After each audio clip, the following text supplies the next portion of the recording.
歡迎大家嚟到 MC Advisors 嘅 channel。未試過申請公司貸款嘅老闆會以為借錢咋嘛，有咩咁難啊？我肯借錢，你有錢賺，你點會唔肯借俾我啊？試過申請嘅就會知道，銀行嫌三嫌四，又話好快批得出，但申請完隨時冇晒聲氣，搞咗幾個月都冇着落。今次就同大家講下銀行拒批貸款嘅5大原因，等大家對症下藥。第一，你公司嘅生意額可能唔符合銀行要求。每間銀行對於中小企嘅營業額都有一定要求，因為營業額高低係還款能力嘅基礎。如果一間公司營業額比較細，一般嚟講佢嘅還款能力都會比較弱。咁一般銀行係要求幾多嘅營業額呢？舉個例，某間銀行嘅貸款限額設定係20萬至400萬。假如呢間公司想要借20萬，銀行就會要求呢間公司一年最少要做到100萬營業額，先至有機會批到呢20萬。咁如果你係想借200萬，你公司每年就要有1000萬營業額先至得。但又咁講，有啲銀行嘅要求會鬆少少，冇咁難借。不過要借到一筆大額貸款，都必須要有相應嘅營業額同還款能力，先有可能做到。第二，個人信貸評級。雖然話就話係公司貸款，但係即使係有政府做擔保人都好，老闆都一樣要簽名做翻擔保人，公司先有可能借到錢。如果唔係嘅話，任何人都可以開公司借錢冇後果啦。呢樣嘢當然冇可能啦。咁既然要做擔保人，老闆嘅信貸評級亦即係 TU 就必須要良好先至得。信用卡碌爆、遲還款或者太多私人貸款都會好影響 TU 過唔過到關。咁即使依家嘅 TU 正常，但如果老闆10幾年前好多不良記錄，都一樣會影響到依家做貸款。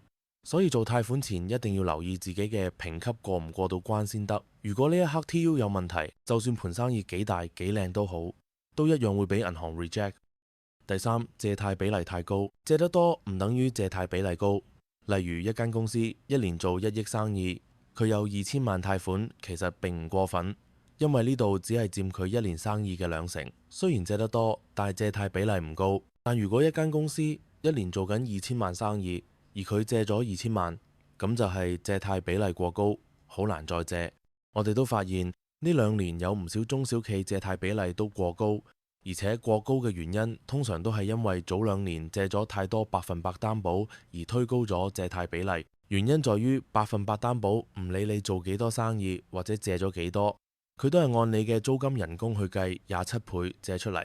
結果好多一年做緊500-600萬生意嘅公司，輕鬆借咗900萬，就變咗借得晒。至於90%擔保或者任何冇抵押貸款，都必須要睇借貸比例。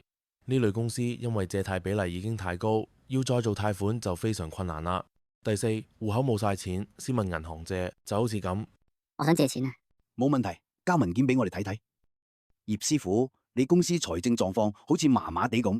我公司之後會有好多生意啊，但係今個月都冇錢出糧俾伙計喎，你點證明你公司下個月仲生存到啊？我有錢使乜借啊？你冇錢我點敢借俾你啊？你借俾我，我咪生存到咯。你生存到我咪借咯。銀行睇一間公司有冇能力還款，其實唔係睇你公司嘅前景，而係睇你公司依家嘅實力。如果公司去到山窮水盡，就快連出糧都冇錢，先至諗住同銀行借錢，銀行就一定唔會理你。如果佢明知你唔係好掂，都照樣借錢俾你。一旦你還唔起，銀行就要輸錢，負責批貸款嘅人就要孭飛，隨時連份工都冇埋。銀行亦好難同政府交代點解咁快有壞賬，所以銀行係好着重公司現時財政狀況仲健唔健康，唔會輕易借錢俾財政狀況差嘅公司。第五，揾錯銀行。揀銀行係公司貸款最重要嘅一件事，因為唔同銀行各自都會有一套唔同審批準則去批貸款。A 銀行唔批貸款俾你，唔代表 B 銀行唔得。關鍵係在於有冇對症下藥，有冇揾啱銀行幫手。你用開某大銀行嘅戶口，你去問佢哋借錢，但你唔知道原來佢哋批貸款係極之嚴格，咁可能你就要過5關斬6將先至拎到筆貸款。同樣情況下，如果你揾到一間冇咁嚴嘅銀行，可能就好快搞得掂，利息亦都可能更低。好啦，今次條片就嚟到呢度。